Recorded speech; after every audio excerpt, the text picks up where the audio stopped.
Out here, life has its own rhythm. The land breathes slow and steady, not in any hurry, and yet so much has changed in these last weeks that I barely know where to begin. We've been busy, as always, working with the earth and the animals, tending to our home. It's spring now, and the days are growing longer. The sun a little warmer with each passing day. But spring doesn't mean ease. It brings its own kind of work and its own kind of challenges. I reckon I'll start with the hardest part, our chickens. You see, not long ago, a quoll came in the dead of night, silent as a shadow. It struck fast, and before we even knew it, most of our flock was gone. We lost so many, leaving just 2 behind. I think of the sound of it, the rustle in the darkness and the chickens squawking, and then silence. It's strange, the weight of that kind of quiet.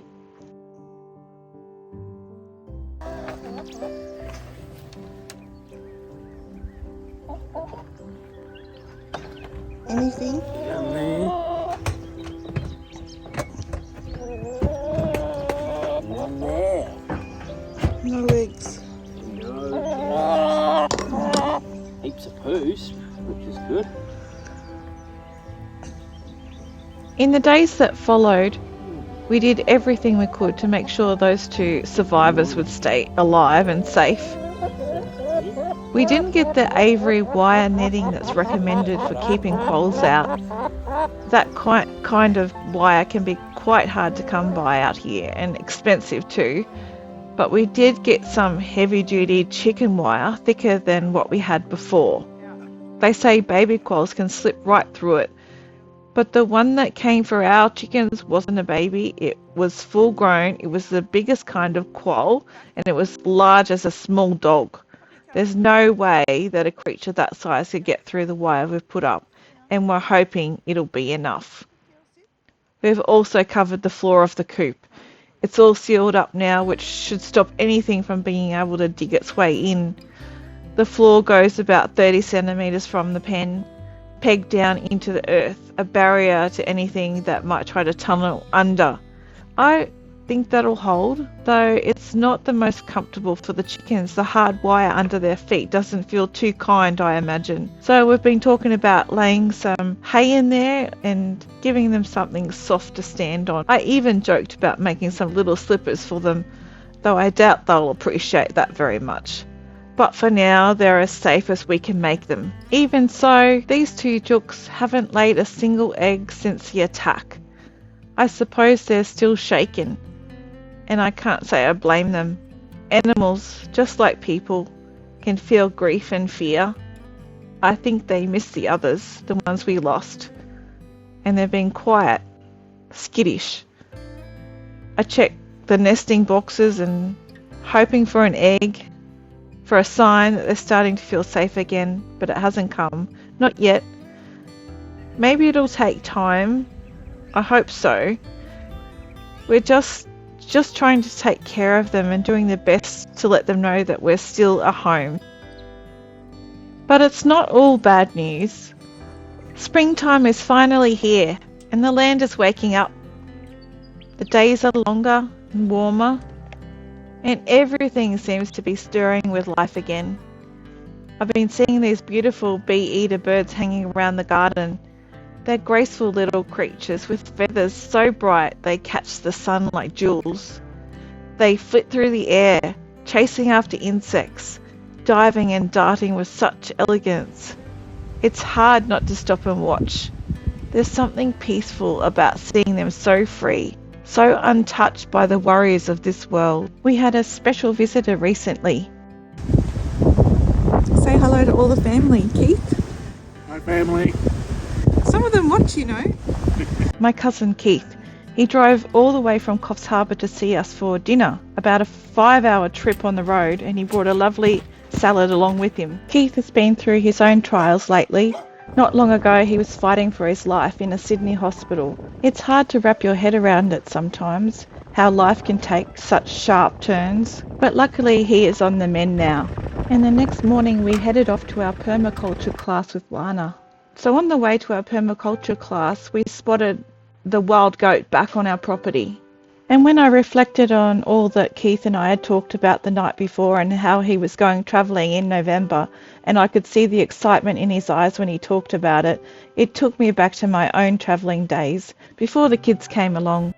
And we've been learning so much in our permaculture class with Lana. She has taken us through how plants and trees work and how they photosynthesize. And she's taught us how to make our own compost and worm tea.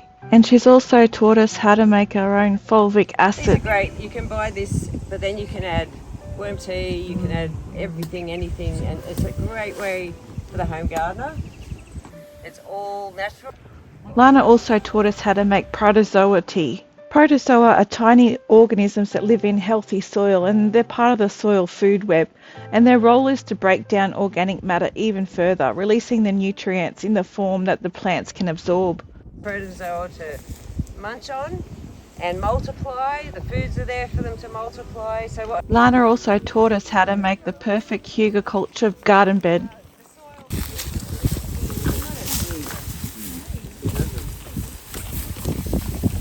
Let's actually add a big one. How do you want it?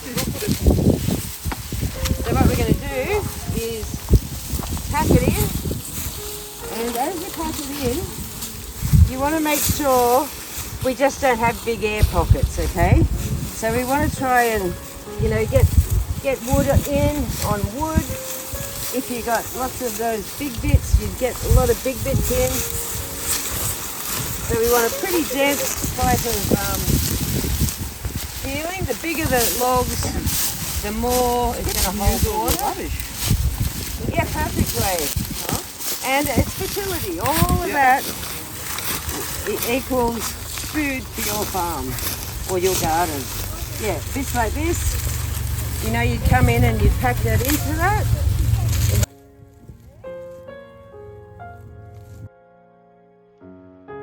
One of the best things about our time with Lana at the permaculture class has been learning about all the different ways to work with the earth, to let it do what it does best. So that's one of the things in permaculture. You don't have to be even and it doesn't have to be spread everywhere. Thank you. It's not just about planting and hoping for the best. It's about nurturing the soil, feeding it in ways that help everything grow stronger. So the idea behind the Hugelkultur garden bed, which is a bit of a mouthful, is about how you create a raised garden bed using layers of logs, branches, leaves, grass clippings and soil. So pretty much that's sort of it on that level. Once we get to everything's covered, we do get the rain. But that's great. I could have grown all sorts of things. Anything from out there. You got the general picture, but a lot of them put in logs like this at the bottom. And the logs at the bottom act like a sponge, soaking up the water when it rains and slowly releasing it as the soil dries out. Over time, the wood breaks down, adding nutrients to the soil, creating rich, fertile ground for your plants. So this class with Lana inspired us to get our worm cafes up and running again. About the same. Worm cafe. Worm cafe. So we used to have 2 worm cafes, but one of them broke, so we ended up getting a new one. We also got some garden compost and some mulch, some organic mulch for the garden as well. We might even try making our own protozoa tea. We've also made some new additions to our little ecosystem here. After the lessons at Lana's permaculture class, we decided it was time to start up our own worm farms again, something we did do a while back. We had 2 worm cafes before, but over time one of our farms broke, and so we needed to buy a new one, and we bought the worm bedding as well to make them a bedroom. We also got some booster packs of the actual compost worms. Step 1, remove wrapping from your worm farm bedding block and place in an ordinary bucket. Add about 5.5 litres of water, slightly warm if possible. Block will expand to 10 litres, so make sure your bucket holds enough. As it soaks, break it up, place cardboard in the bottom, spread it evenly, put in worms. Those bedding blocks are fascinating little things, just compact, dry material that looks so unassuming at first, but once you soak them in water they start to swell, expanding like a sponge and soaking up every drop. I'm assuming the packaging plus that tape is all biodegradable. One block into one bucket.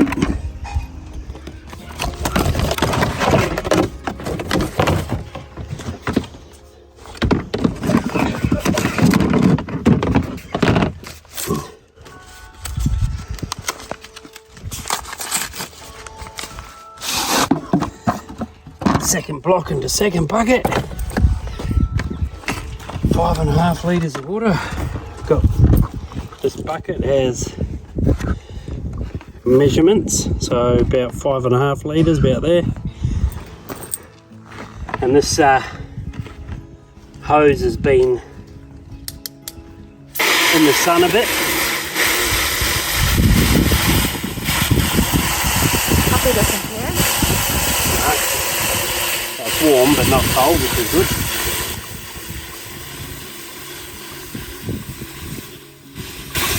Okay, puppy, I can't see the measurements. Puppy.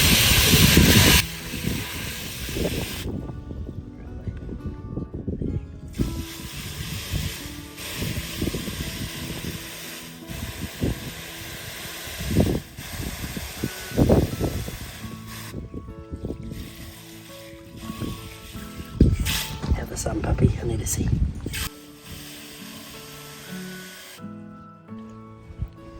Five and a half litres.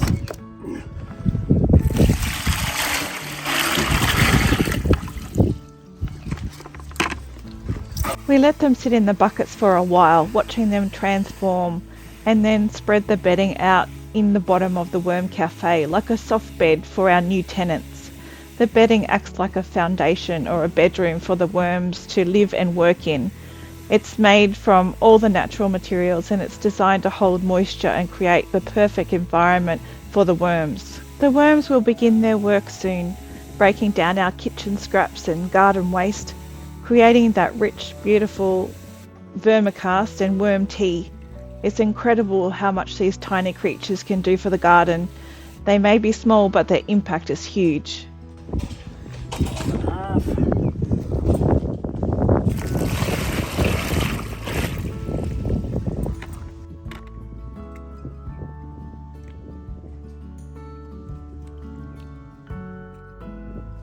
I say just help break it up a bit. No, puppy, this one's not for you.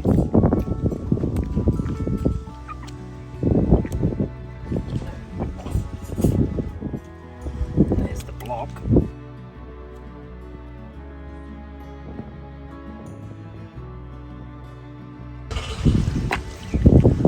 Oh, that's all hardening up. There's the block there.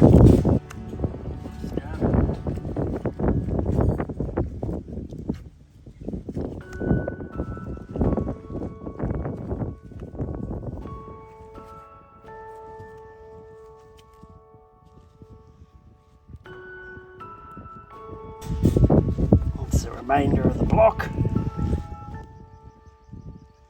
Push a couple of those harder bits down. But that's all.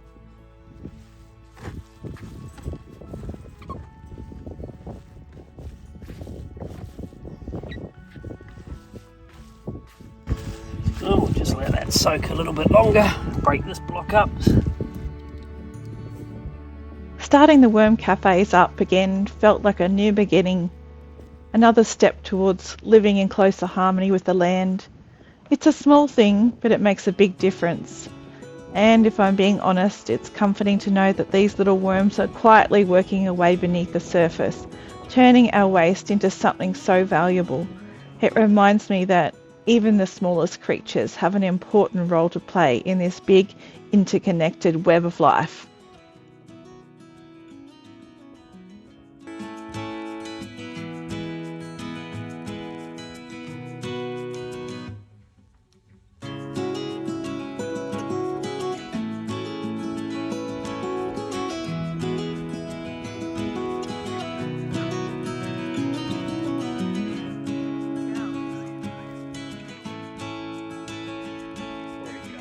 I think they're just tooting at each other, being silly.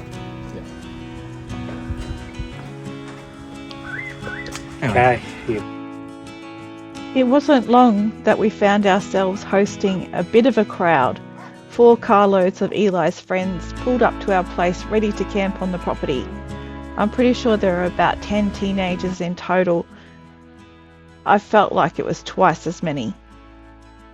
They came with their tents, sleeping bags and a whole heap of energy, looking forward to a few nights of adventure and a bit of freedom under the stars.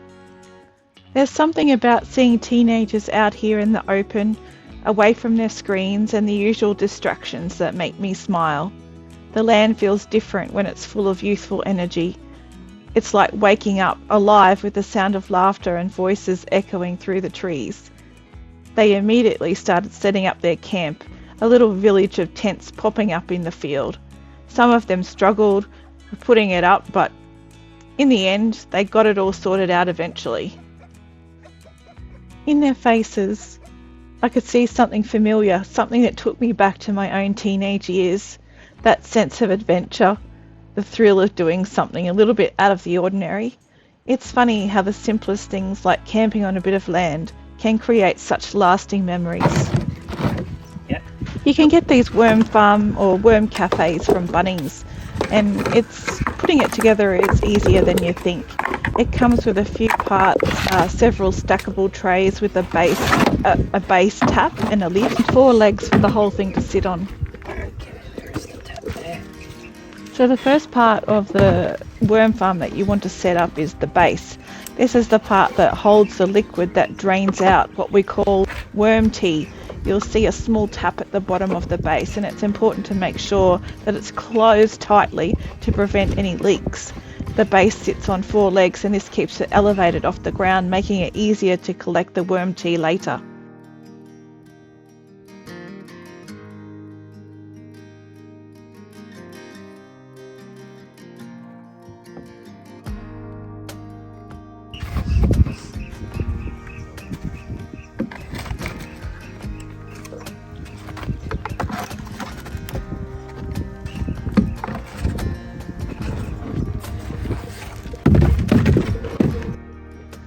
So once your bedding is all ready, which we've already done, it's time to move on to the first tray. This tray is where the worms will start their work. So you place the damp bedding onto the bottom of the tray, spreading it out evenly, and this will act as the foundation of their home. You want it moist but not soaking wet, just like the feel of a wrung out sponge. Okay, so that's one layer. That's their bedroom.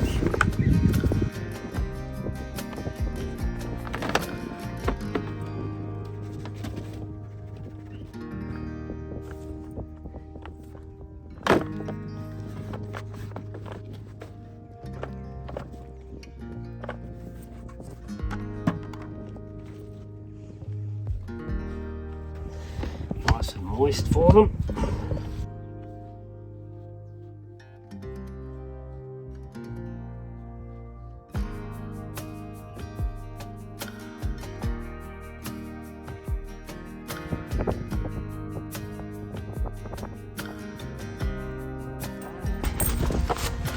Wormy worms.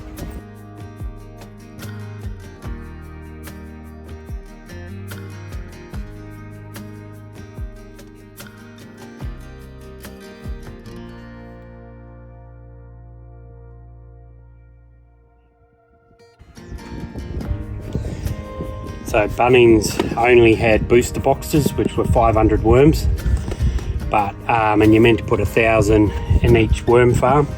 Well, you probably don't have to because they do breed, but the lady at the counter was happy to give me 2 booster boxes for the price of a starter box. Take them out of their plastic bag. Spread them out a bit in here.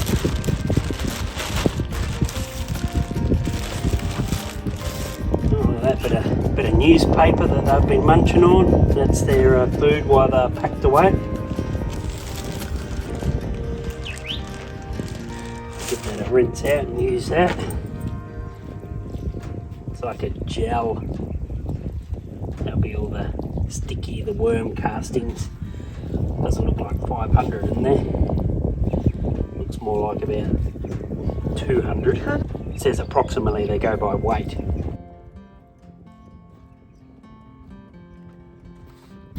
Yeah, that looked like a bit of a sad box, but that maybe is 500 worms. And now looking at this, I probably should have done this bit in the shade because they get sunburnt. So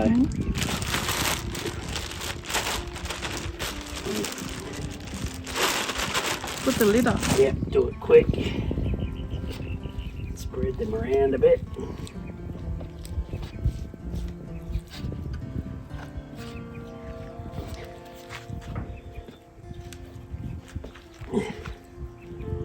There you go. So that's their bedroom. Then on top of here, this is called a worm cafe, and that is the feeding part. So we put all the fruit and veg there, and they come up through the holes. And I'm just going to put a worm blanket in there that keeps them warm or cold. And then the idea is that we come in, we throw some food on top here, we close it back down, and then they come up and we put the lid on. Worm farm number 1 done. Is that big enough for that? Oh, too big. So that's where we're going to need just the normal bucket. So where are we going to put it, Tina?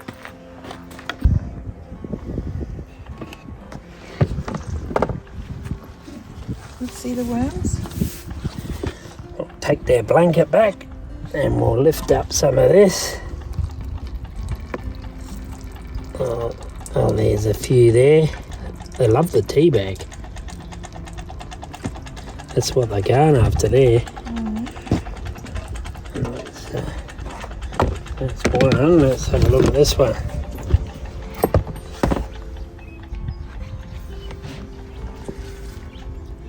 Yeah, look at that. They love the tea bags. Tea bags and eggshell. They're into it.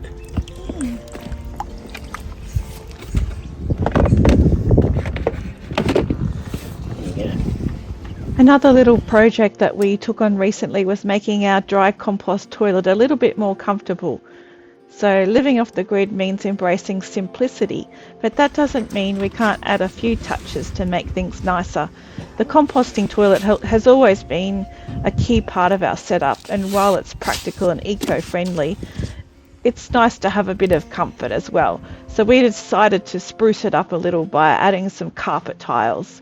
So we had to get the right size for a project like this, so we had to measure the space around the toilet carefully to make sure that we could mark where each carpet tile needed to be cut to fit it snugly into place. Whoa. Lana will be proud of us. My celium. My little celium. So the mushroom spawn and the strawberry runners that Lana, our permaculture teacher, gave to us are doing really nicely, and I think she'll be proud of all the things we've done that she's taught us so far. We also grabbed all these baby loquat seedlings to give out to all our classmates for free in Lana's next permaculture class. Lana's teachings have lit a fire inside us, and with each new piece of knowledge we gain, that flame goes stronger. We may not be there yet, but every day we're closer, and that's more than enough to keep us going.